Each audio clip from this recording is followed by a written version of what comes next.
This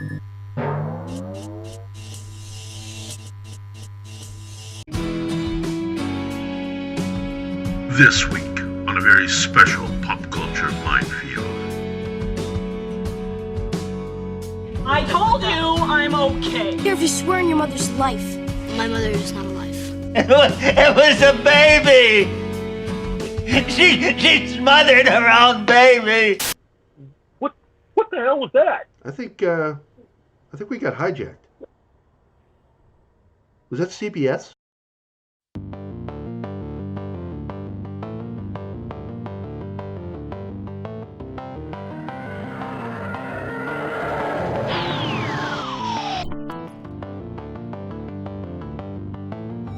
From the deepest, darkest recesses of Dangerous Nerds headquarters, Keith Moncrief and Gerry Kissell. Hey guys, welcome to another episode of Pop Culture Minefield. That's Keith. And that's Gerry. And we're here to talk nerd stuff. We got some good stuff that hit this week. But, you know, Keith and I are big fans of this one film, and it was called Running Scared from the 80s with Gregory Hines and Billy Crystal.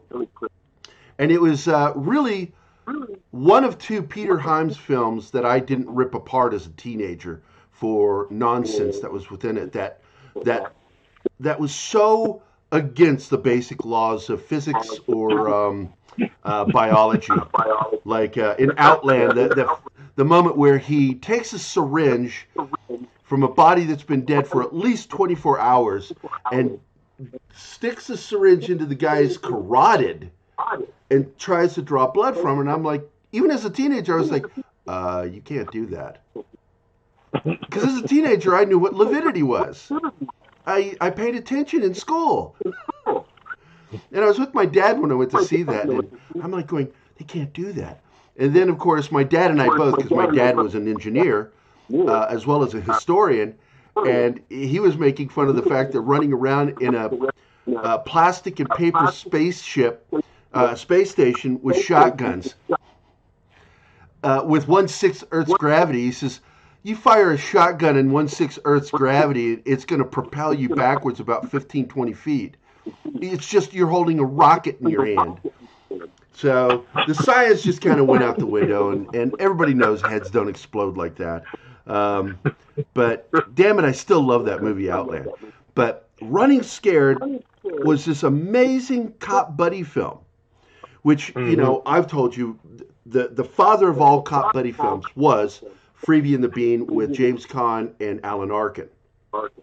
Came out in 1970, 72, right in that window. Yep. And it was the first, and it had the same stunt coordinator as Steve McQueen's Bullet. So that's why it has very similar chase scenes in it. Great chase scenes. But for you young people out there, Bullet, a movie that you have to see. Yeah, it's like the modern chase films are terrible compared to those films because there was a gravity to those chase scenes. There was real peril. It wasn't all about looking slick. It was about, oh my God, they might kill somebody at any second. In Freebie and the Bean, my favorite moment was when the cops, the good guys, are trying to stop this bad guy and end up crashing into a parade, and all the people are just like yelling at them, smashing the cop's car, and the cop's like, get out of the way! We're trying to catch a bad guy! He's gonna kill people! I love that movie. And then, of course, Running Scared had that same kind of feel to it. You know, you had two clearly heroic guys, and I know you and I agree on this, that Billy Crystal and Gregory Hines had a chemistry that, like, I think he said it best, that seemed like they had known each other for years. Yeah, you could buy that they had known each other for 20 years, even though both of them were not people that were known for their acting ability, and both of them had really this quality, this realness to them that they brought to each of their characters, and in the way that they approached not only their relationship but how their characters approached their job, and it was I had not seen anything like that since the original MASH, and that is rare to find two actors that. You're talking about with Elliot Gould and Donald Sutherland. Yeah, I rarely talk about the series. Again, nothing really against the series. It's just the series is a Hollywood. It's Larry Gilbert, man. Larry Gilbert ran the show, and he did his version of MASH. Yeah. But the show had nothing to do with the books. And in fact, the author has, made it clear that he did not associate with the show.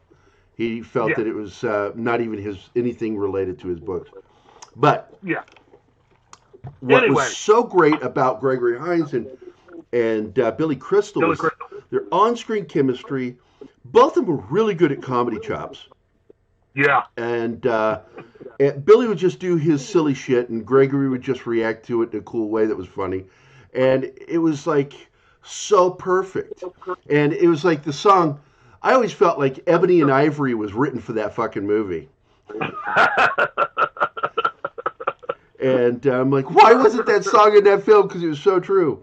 And of course, you've heard my impression of Billy Crystal when he's on the phone calling that one bad guy, "Hello, this is Mr. Ipswich." Oh no, Alex Trebek, that's not the answer. The scene with Joe Pantoliano at the beginning of the movie, where Billy Crystal walks outside to inform all his neighbors that he has this money in his apartment, and it would be real easy for some unfortunate person to just walk right in, push the door open because he's got one of those cheese ball locks, bop him on the head, and take the money. That was so good. And of course, what started this conversation was because you and I both were like, when Gregory Hines died, it was just like, no, we'll never get the sequel to Running Scared, because that movie deserved a sequel. It made great money. Yeah. Fans loved it. And we never got it, and we'll never get it because Gregory died young. Yeah. It was cancer, wasn't it? Yeah. Everybody watching us right now, if you've never seen Running Scared, after you're done watching us today, watch Running Scared, because it'll harken back to a time of really good film editing, and pacing for that movie was perfect. Peter Hyams was spot on. It really is his second best film he ever did. And it is. I think this is the first film that Jimmy Smits ever did. Yes, it was. It was. Yeah. Because I was like, who is this guy? It's sort of like, when I was watching James Bond with Benicio del Toro as one of the villains. He looks like a kid. Yeah. It's so weird. And I think Jimmy Smits went on to L.A. Law after this movie. Yes, he did. Because the only thing he did after this cinematically that really hit big, but didn't hit big, was the not Zorro. What was it? Cisco Kid movie. He did that with Cheech Marin, as I recall, and then he did that movie where they switch bodies. He wakes up as I think Ellen Burstyn. He went to bed as this womanizer and wakes up the next morning as a hot woman. Actually, Jimmy Smits is the best friend of Perry King. That's it, right, yeah. And Perry King becomes the woman. And Perry King, oh my God, the guy who was almost Han Solo. I know, right? In fact, he was Han Solo, I forgot. He did the radio dramatization, that's right, for NPR. For both, for really all three. For all three. Yep. Star Wars, for Empire, and Return of the Jedi. And what's really interesting, if you've never listened to them, they are available through the National Archive. You can actually get the entire broadcast. But when Gregory died, we lost our chance and getting that sequel. And I don't think you're ever going to get that kind of chemistry, so I hope they never try to reboot that, because that is such a great film. And if you haven't seen it, like Keith said, go out and watch that movie. You will flat out enjoy yourself. The silliness of that over-the-top final battle is so funny.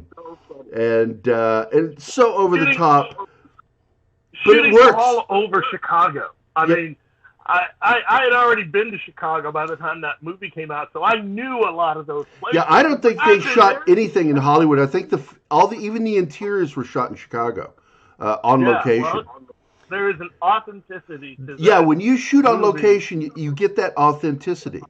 So, but all right, on to number one. Okay, we're going to talk about Black Adam and their introduction of the Justice Society. I know, right? Yeah. And you were explaining that, because I had missed this, about ISIS. Yeah. I mean, I heard about Dr. Fate, but I had not heard about ISIS, which I think is so cool, because ISIS was TV. Yeah. What it dropped was before the portion of the story about Justice Society had dropped. There had been stories, which Mikey Sutton rumors, had posted about. There had been stories and rumors about the protagonist for the movie being Hawkman, which, considering when the story starts, actually makes sense. And then came that both ISIS and Dr. Fate were to be a part of the story. Again, considering where the beginning of Adam's story takes place, makes sense. So to bring it back to today, having the Justice Society in the movie is a nice end cap for how that beginning works out. Because if you use the original origin story for Hawkman, that believes in reincarnation and everything else, which is basically the story they ended up using in the Berlanti verse, then you can have Hawkman in it. ISIS, of course. Dr. Fate, really? The Lords of Order? Yes. So it all works out. And to me, this is one of the reasons why it took so long for both The Rock and the writers to get to this point. For any deal to get made and for them to actually announce they were going to start shooting was working the script out. The Rock is successful for a reason. And every time people have bet against him, they've lost. I mean, Hobbs and Shaw, that movie, wow, has made so much money. Well, you've seen my meme about that, right?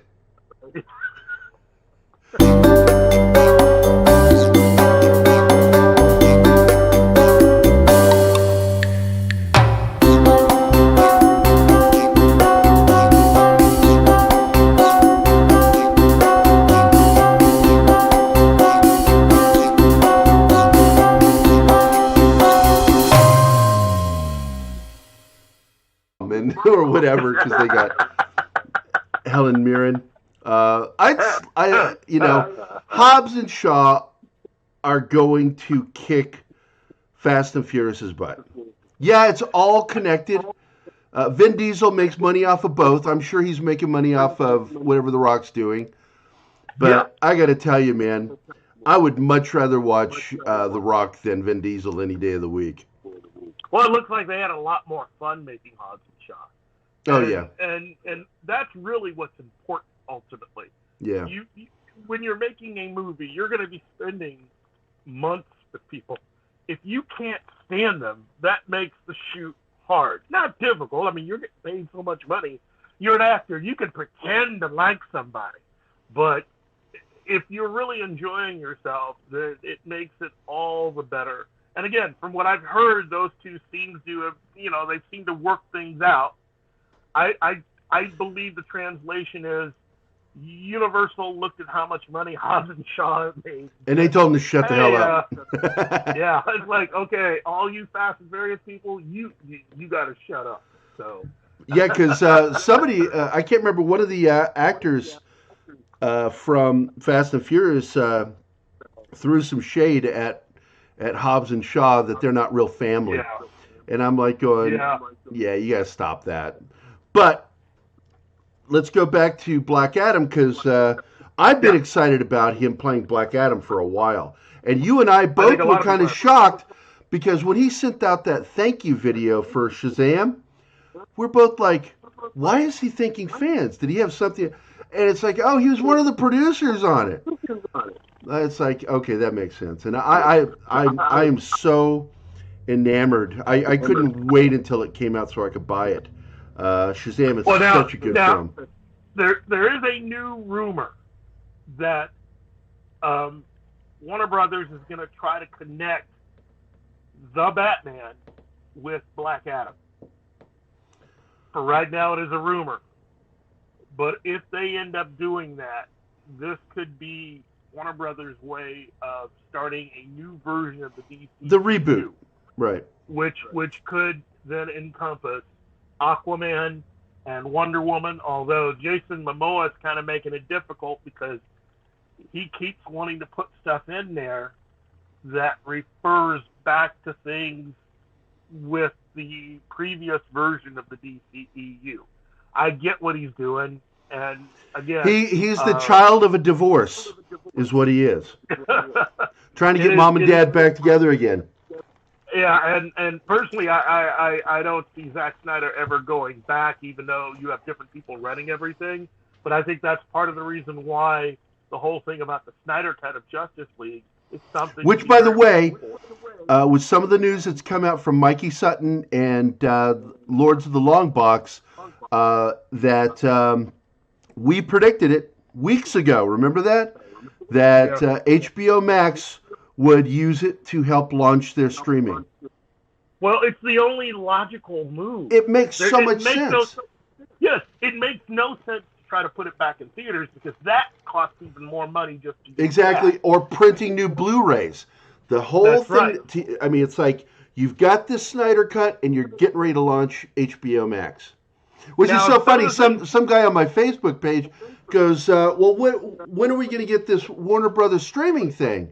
I haven't heard anything about that." I said, "Well, if you watched our show, we told you that that's what HBO Max is."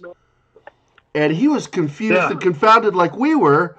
Like, why would Warner Brothers name their streaming service that? Because it's still Warner Brothers. I'm sorry. That's a stupid name for your archives. Because that's what you're launching your archival streaming site and calling it HBO Max. But hey, AT&T is a service provider company.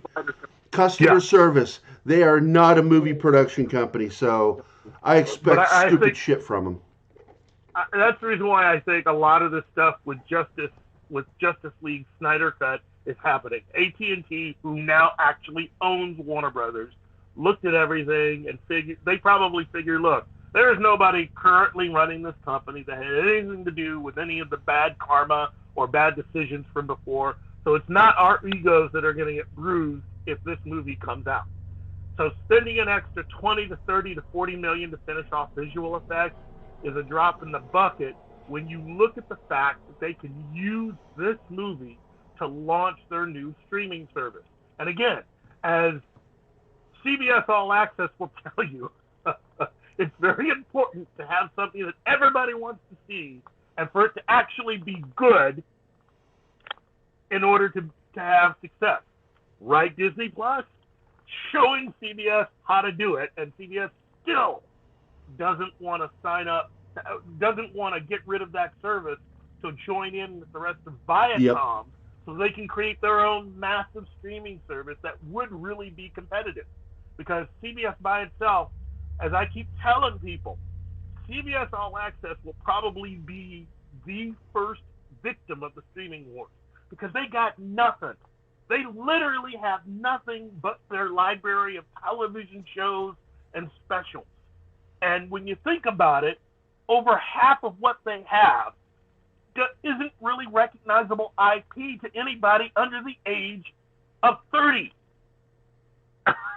It's not like there's a 25-year-old going, man, I really wish they would bring back the Lucy show. You know, I mean, that's not happening. and seriously, the only reason why people seem to even recognize certain names within that is because they already are a part of something that's already happened. Mission Impossible, Star Trek, Lost in Space are all IP that were part of CBS before. I mean, that were part of CBS, and they have had things done with them since then. So they're in our minds, they're in our consciousness. But when you really look back, Hawaii Five-0, oh, what did CBS do? They rebooted it. You know, when you look at, I'm surprised that they're not digging in to do Gunsmoke or bringing in a new version of, say, well, Magnum you've PI. got. Oh, wait a minute. You still have Phil Morris, who I'm friends with. Which I don't know. Did I announce it on here that I'm doing that artwork with Phil Morris? He's the son of Gregory Morris, one of the original cast members of Mission Impossible, and Phil played his son on the reboot of Mission Impossible back in the 80s. Yeah, 87, 88. Yeah, and he is Gregory Morris' son, and he plays his son on the show, the character son. Yeah. And we've still got Phil Morris, and I would love to see a reboot of Mission Impossible as a TV show. But I don't think Tom Cruise will let it happen. I think he will, because he's interested in making money. This is all about taking the universe and everything that he's done in the movies and extending it to TV. If you take, and what my suggestion online when we were talking was, you've already got two actors who you could use as sort of like the leads for the television version. If you use Paula Patton and Lawrence Fishburne as your two leads, both of them have been in the movie. Yep. And given what has happened in the last Mission Impossible film, I don't think it would be easy to get a lot of those actors. Well, Jeremy Renner, I bet you money he wouldn't mind being on the series. Well, then you make him your lead, but you have him as a lead along with Paula Patton. Okay, she's beautiful. She is fantastic on the eyes. I liked a lot what her character did in the Mission Impossible that she was in. This is so interesting. This is just proof of how ADD you and I are. We start with Black Adam and end on Mission Impossible. This is why you and I are such good friends, because our conversations never end until one of us goes, "It's time to go to bed. I need to eat." Well, to wrap it up, The Rock and his people are doing a phenomenal job of just tying all of this into the comics and the films. And my thing is, give this guy whatever he wants. Give him whatever he wants, and let him take as long as he needs to if it's going to lead to something good. Now, I think The Rock would benefit from some Harrison Ford wisdom that don't pull a John Travolta and start putting out too much material a year. And he does sometimes. He shouldn't do more than 3 projects a year, film-wise. Harrison Ford, 1 a year was his rule. He wouldn't do more than 1 movie a year because he didn't want to what's the word? Oversaturate. He wanted to keep people wanting more from him. Yeah, and well, you also have to look at where The Rock comes from. I mean, everything that he did as a wrestler, and also, if you can't tell, he's a big nerd. Yes, he is. He is oh my goodness, is he a nerd? He's such a nerd. He'd be one of the few celebrities that I think would have enough nerd cred to actually run one of these studios. He could do it. That could be where he goes when he's ready to retire. Maybe that's what he'll do. Right now, let's move into number 2. This is dos. Número dos. We're going to talk about The Mandalorian. And because I wanted to bring up another big nerd, Jon Favreau. And Favreau, I've known his nerd side for a long time, since he was on Friends. And I'd seen an interview with him. And I was like, oh my God, he's one of us. And so when he did Iron Man, I mean, he launched the MCU for Kevin Feige. You know, and people don't understand just how much he has done for the MCU and Disney. I mean, he did 2 major Disney films, The Jungle Book and The Lion King. Yep, both of them made a lot of money. And even though he's in the MCU, he directed the first MCU film, which was Iron Man, the one that launched the MCU. Even though and technically the Incredible Hulk was before that. Yeah. But Iron Man was actually the first character, the first singular film character to make $1 billion in a film. And Iron Man 2 was the second $1 billion film after the Avengers. Now, he didn't direct Iron Man 2, though, did he? Yeah. He did? Favreau did that. Okay, then. Yeah, this is why here's that word that a lot of people hate when I bring it up, but you know it as well as I do. He's vetted. Yeah. He is vetted. He's proven himself. And one of my friends, whom you know too, kind of was like, what do you mean vetted? Why isn't Kathleen Kennedy vetted? Look what I said, she was, and I'm sorry, but she has been referred to for the last 35 years as a glorified coffee gopher for Spielberg and Lucas. She worked for them, but really they were the guys running the show. She was just a glorified gopher. And the only reason why, and you know this as well as I do, that she was given the job as the head of Lucasfilm was because George thought she was going to back him. And had no idea that she was going to pull a Brutus and stab him in the back. And which is another reason why a lot of fans don't like her, is because she stabbed George Lucas in the back. And it's unfortunate how everything has really evolved in their relationship and how Star Wars is. And apparently she still says they're friends, but I'm like, there's no way George Lucas considers you a friend. No way. I've worked with people like you, and I might be cordial to their face, but that doesn't mean they're my friend.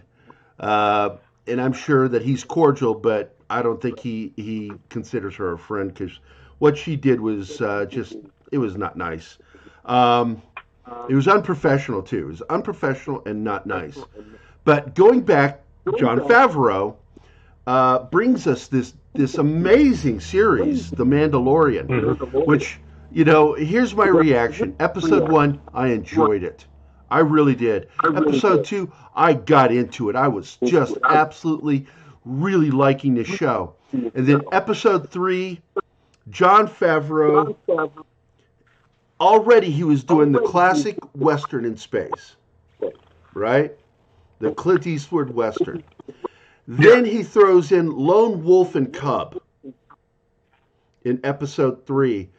And I will openly admit that I wept watching episode 3. I got so emotional watching that episode. And there's only one bad cheesy moment the whole episode. And I fell in love with that character. I fell in love with everything that Favreau was doing. And I did the classic thing that I always do. I'm all in. Push my coins in. I'm all in. That's it. I'm in love with this show. That's your official review for the show. Yeah.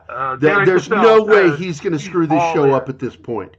We're halfway through the season, and he absolutely hit bases loaded home run with episode 3. Yeah. Bases loaded home run. And I don't want to spoil that episode, but I'm telling people who haven't seen it yet, watch this damn show. Watch it. Shut up. Stop complaining. Shut up and watch the show. Because Jon Favreau and Dave Filoni are bringing Star Wars back to the fans.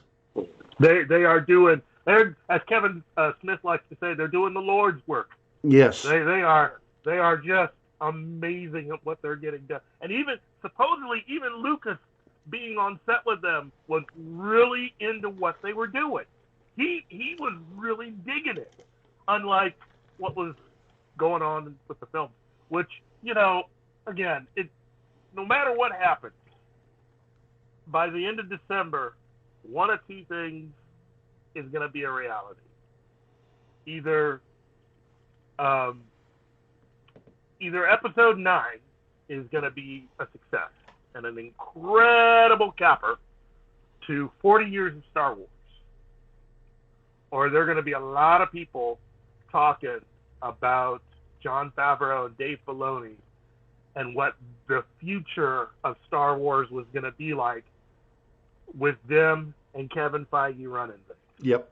That's because they're already talking about, like, once again, Mikey Sutton has brought that up, and we know that when that whether it's real news or fake news, we don't know yet. We won't know until there's official announcements.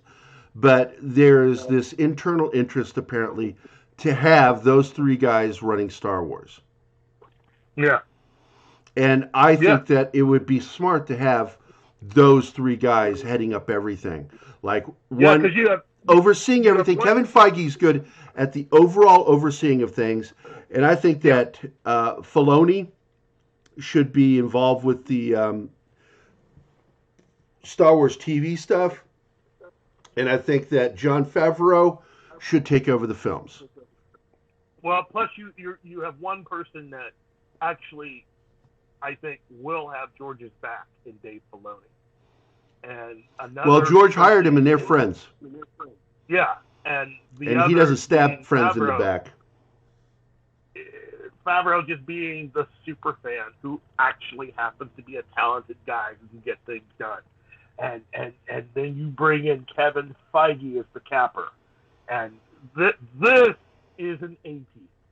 This is the team that probably will be running things. But, again, by late December... Which makes you ask, who's going to be running Marvel if Feige steps over to Star Wars? He's not No. You don't think he'll leave? Here's one of... No. Look, Feige is part of the... if this was a problem, he never would have taken on the television stuff. This is about basically doing in micro what Bob Iger has been doing. Yeah, overall. What you're saying is, well, and it's funny you use the word micro because he doesn't micromanage. And this is where you find guys having problems with managing multiple projects is they want to micromanage instead of picking the right people to do the job and just doing a skyscraper overview of it. I get what you're saying, yeah. So Feige would be one of those guys, smart guys, that just oversees and trusts his team. And look at it this way, this does not dissuade those loose rumors and I admit I've been one to mention this. Bob Iger's not going to be there forever. Okay? No, he leaves in a year. Yeah. 2021 really, or 2020, he leaves. Yeah, this could really lead to someone like, I don't know, let me put a name out there, Kevin Feige, being put in charge of everything. Because we know who doesn't need to be in charge of it. Because we've talked about the nightmare that if he took over Disney, expect it to go back to not good stuff coming out. Yeah. The one name that I've heard since, for the last 3 years has been, what's his name's kid? Fox's, the guy that would have run Fox had Roger Ailes not run him off. But because his dad now is a major shareholder in Disney, man, I'm getting old sucks. Yeah, because I don't remember his name either. I do know who you're talking about. I just can't remember his name. Yeah, it's his son is the rumored person that is waiting in the wings to take over, and it's like that's even worse because that's part of the reason why I celebrated when Disney picked up Star Wars and Lucasfilm, because I didn't want Star Wars to be within the grasp of Fox anymore. Fox was really the ones who were being total shits. Sorry, my French.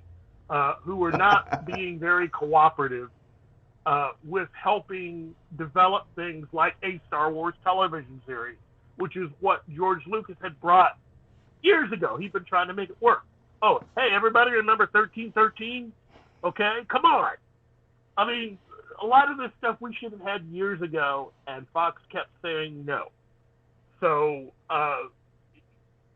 when Disney came along and decided to shell out good money for him, heck yes, that's part of the reason why I was celebrating. Of course, to be fair, I was also the guy going, there's a lot of you people who are very happy today that's going to miss George Lucas in a very short amount of time. Yeah, and it's really shocking because you bring this up because we got JJ Abrams apparently trying to throw him under the bus over his inclusion of Palpatine in Episode 9. Yeah, you know what?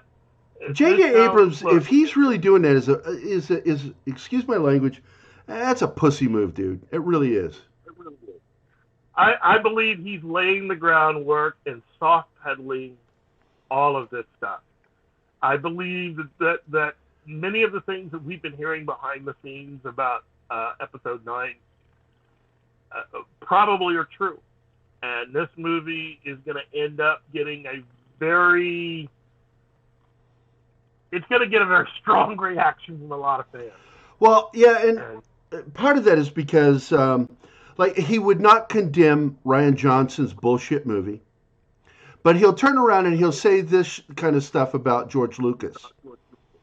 You know, and I this is why I've lost, over the last 6 months, all respect for J.J. Abrams.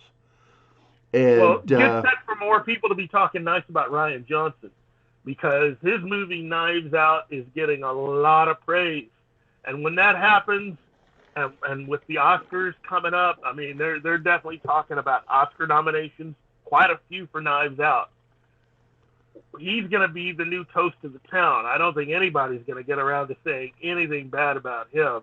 And I think JJ's just of the opinion that since he's going to be running Paramount, he's going to have a contract with Paramount. I don't think he's really looking to make any new enemies at this point. I know that probably people are wondering why I laughed at what you just said, because I caught the nuance of the joke.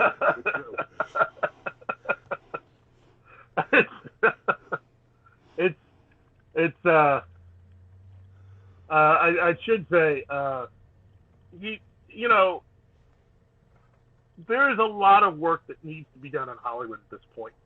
And the unfortunate thing is that if someone had told me at the beginning of the year that one of the things that was going to need a lot of work is the entire Star Wars franchise, I would have said they were crazy. Solo was a hiccup, happens. But if someone had told me that things that at the beginning of January, that George Lucas was being brought in to salvage Episode 9, I wouldn't have seen anything really wrong with it, but also I could understand how they would really flip out. But I still would have said, overall, you're crazy. Nobody would ever allow everything to be risked. And 40 years of filmmaking. Well, this is what panic is, though, because Rian Johnson ruined Star Wars. He completely derailed Star Wars. Let's put this in a context that those who may not understand, though. He didn't just ruin it. He actually stabbed another filmmaker in the back. Okay, Colin Trevorrow was really meant to be the person that was going to direct Episode 9. And when Rian Johnson did what he did by taking a certain character and killing them off well ahead of the planned storyline for that character in Episode 3, that kind of put a big kibosh on many of the plans that they had before Episode 3. And I think Colin Trevorrow is also a fan, but he's a fan that gets stabbed in the back and didn't find any support from anybody that should have been. No, because Kathleen things. Kennedy and Ryan Johnson both told him either get with the program or you're fired. I think he walked. I think this is like, look, I can't stay here under these circumstances. And again, I think Colin Trevorrow, given what he's done, was at least owed.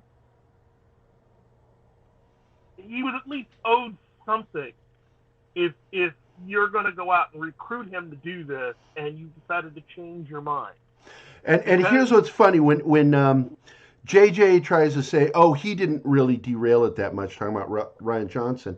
But then he had to bring in another writer and completely rewrite what Colin Trevorrow wrote. And you mean what Ryan Johnson wrote? No. You mean what Ryan Colin Johnson Trevorrow wrote okay. Episode 9, and his script was useless because of what Johnson did.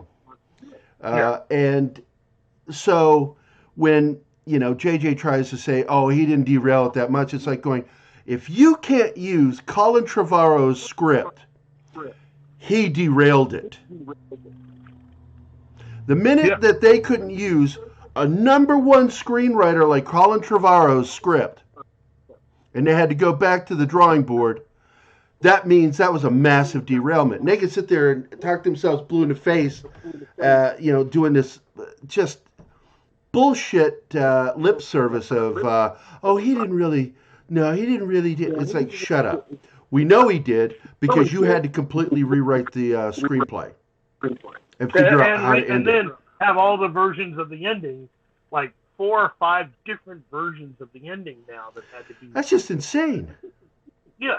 That is the sign of people who don't know what they're doing when you have that many endings. And I've heard that one ending, and you and I both reacted to it last episode. It's just like, if you do that, you have killed the franchise as far as movies go. You will not get another good Star Wars film for a while. Fans will completely rebel against you. Well, that's what led many to say that that's the real reason why The Mandalorian was released when it was. To basically get some goodwill going towards Star Wars headed into Episode 9. And they did a good job, I got to tell you, because I'd all but given up on Star Wars, and then this show comes out, and it's like, yeah, baby, yeah. Now I'm feeling the groove again. I think ultimately, some tough decisions will have to be made, but they'll be necessary decisions. And for me, as a fan, that's the reason why I'm going to wait about 2 to 3 weeks before I actually go see the movie. I'm going to let a lot of fans go, and I'm telling you right now, if you are a Star Wars fan, if you are someone who has been a lifelong Star Wars fan, an OG fan, if you've had problems with the prequels, or I should say, if you've had problems with the Disney films, you're not going to like this movie. If you are someone that has been making fun of the prequels, from what I'm hearing, the last 20 minutes of this movie is pretty much going to elevate all the prequels to like Shakespeare. And if you're someone that's been defending these current films, you're the ones that I really feel sad for, because this film is not going to help you. It's not going to help your argument. It's not even going to help your case. This is not just a trilogy.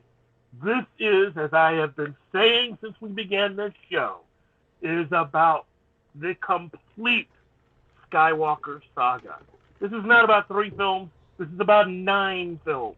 And if you can't stick the landing, then everybody who had something to say about the ending to Lost and the wrap-up and ending to Game of Thrones, you should go double on Star Wars. Well, I've said time and time again that they should have made Rey part of the Shmi Skywalker bloodline.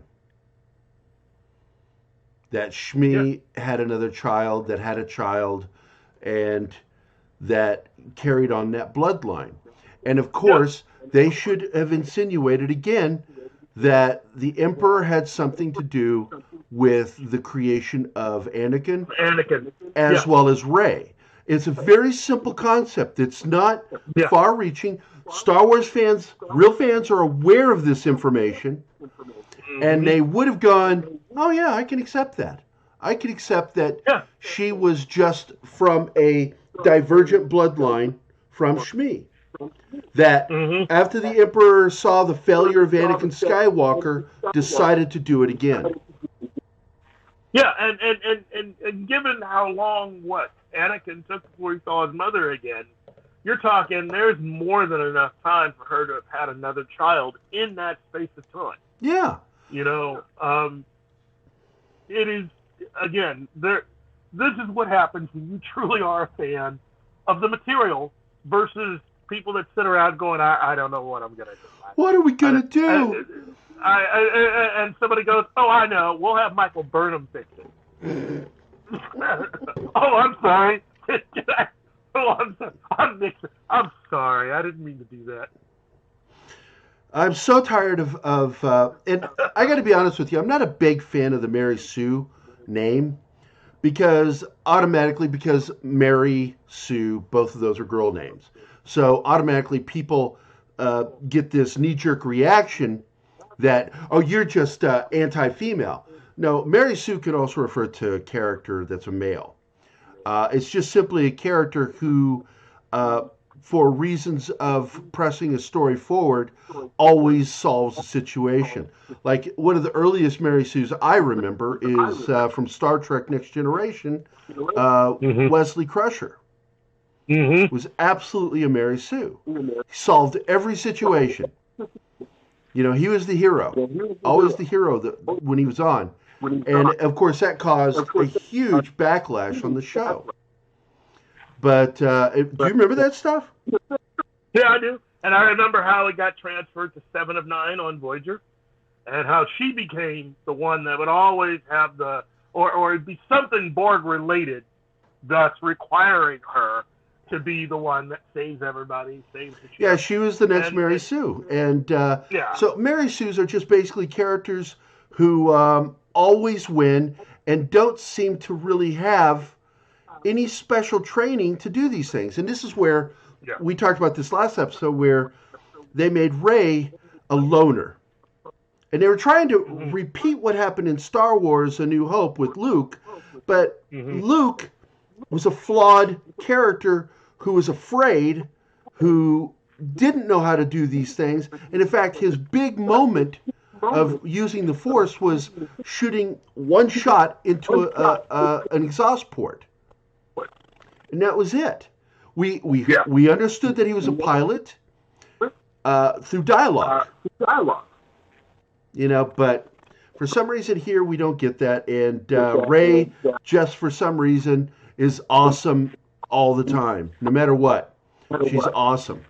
The only time we see her come close to failing is when she panics over Kylo Ren, and she's on that planet and being chased by him. But then turns right around and she's using the Force like a master, you know, and it's just ridiculous. And she didn't require any. She got no training from Luke. There's no training in that film. And now she's going to be like this amazingly awesome Jedi in this next film, and she'll have gotten it from a book because she stole those books from the Jedi Temple before it went up in flames. Of course, let's do our shout-outs. First to Mikey Sutton, because both of us subscribe to his group. A lot of good information. I had friends this week some of the news about Henry Cavill possibly returning to the Cape with Shazam, which of course came from Lords of the Long Box, which of course probably came from Mikey Sutton. And Mikey Sutton's like not confirming. He's just simply, he's De Niro. I hear things. And so Mikey Sutton, thanks a lot for being a good scooper. Then, of course, we got John at Entertainment Hacker, who's I talk to a lot, pretty much every day. And then, of course, there's our favorite person, Susan Layton from 1428 Elm. We love her deeply. She was part of our show, and she's part of my life, our life. And then, of course, Gerry at Nerdrotic. I always want to say nerd erotic, which is not the same thing. If you go to nerd erotic, it's a porn site. Oh, yeah. But I don't think Gerry gets anything from that one. So. And then there's one, and I think you introduced me to Rob Burnett first at the Burnett Network. But I love watching his live shows and stuff. Great guy. Then, of course, we got that lovely little Aussie on SC Reviews. I love watching his videos. I've just recently introduced you to him. And then, of course, we got the folks at Geeks and Gamers. I love watching their stuff. Very diverse group of people. And then, of course, the folks at Midnight Edge. I love Midnight Edge. I really do. Oh, hell, Midnight Edge. I love their history lessons. I love their... and I guess we got to throw something out for Doomcock. Now, don't get me wrong. He has viable, important information, but I dislike the theatrics, and he talks over people. And I don't like it when he talks over people. I think that it's important for us to share a dialogue, and he often just wants to dominate the conversation, which is what led to his getting booted by William Shatner, because Shatner misunderstood him because of the way he does the theatrical stuff that he does. I think that he needs to come out from behind the mask and just be who he is. Gary, be like Gary Beekler. Now, Gary loves, even though he doesn't agree with him all the time, he loves Doomcock. And I watch Doomcock every once in a while, but I can only take so much of it because the character just gets annoying to me after a while. It's like, just be the person. It's one of the reasons why I don't like the guy who took over for Craig Ferguson, or not Craig Ferguson, David Letterman, that came from Comedy Central. I don't watch his talk show because he doesn't come off as a real person. He's just playing the character he played on Comedy Central, which is an exaggerated version of himself, and I don't like that. Just be yourself. Talk about these things. Be a human being. And I kind of wish he would do that, because I would probably mention Doomcock more. Because he's got some really great inside information that has been proven right more times than wrong. Yeah. And which is why, of course, Gary pays so much attention to him. But that's our shout out to the guys that we watch. Is there anybody? Did I forget anybody? Not really. Well, you know what? Big shout out to Kevin Smith, all the stuff that he does. And you know really, when he's going to like something because he cries. A lot. But you know what? Let me just say a big shout out to you, Gary, because you make this so much fun. Wait, are you talking about me, Gary? Yes. Oh. Yes. Well, thanks, brother. You're the reason I do this show. Because I kind of want to set you up so you can do your thing. If it were seriously, I said this just yesterday. I said if it were up to me, I would just direct and just sit in the background and occasionally say things to make you laugh. Because I giggle when I make you laugh. I was kind of sort of saying the same thing about you the other day. I mean, that's why we respect each other so much. It's very entertaining to watch you. It's very entertaining, especially when you are extremely motivated. Well, what I'm looking forward to this year is what really started this show. We're going to be doing again, I hope, this year, where we do some panels at Geekmas. Through another show that you started, Fanatics and the Fan. Yes. And they need to contact us. And yeah, because Hawk has not. None of them have gotten back. If we have a table yet, yeah. I'm hoping we have a table. We're not going to get a table at VisionCon. They sold out all the artist tables, and all that's left are the tables in the other room, which is for people selling stuff like big items, and they're winning like 3 times the amount of money. And it's like, I laughed and I said, well, we love you guys. We'll support you in spirit. But it looks like we're not going to be having a table at VisionCon this year. Yeah, officially. But we will drop by and say hi.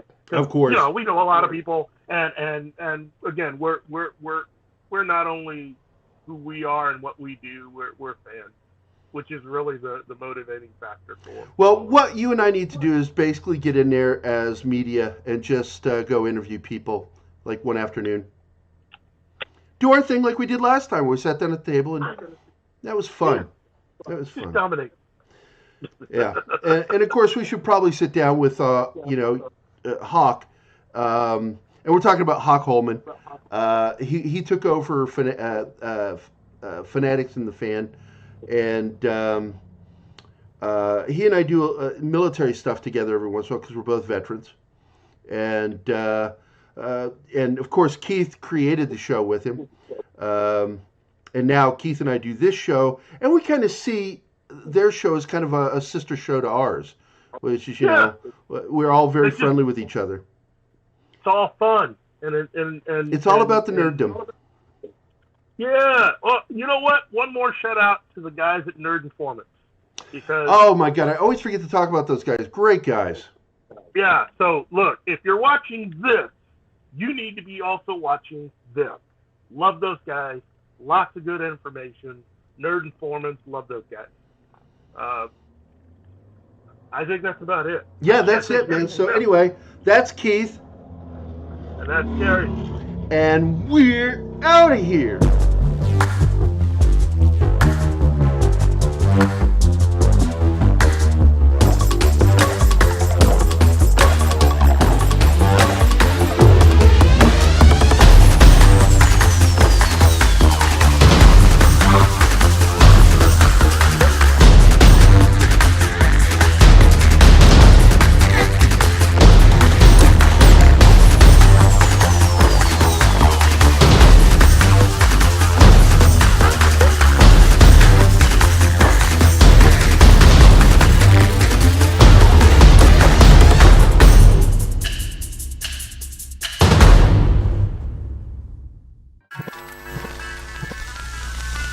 Y'all come back now, you hear?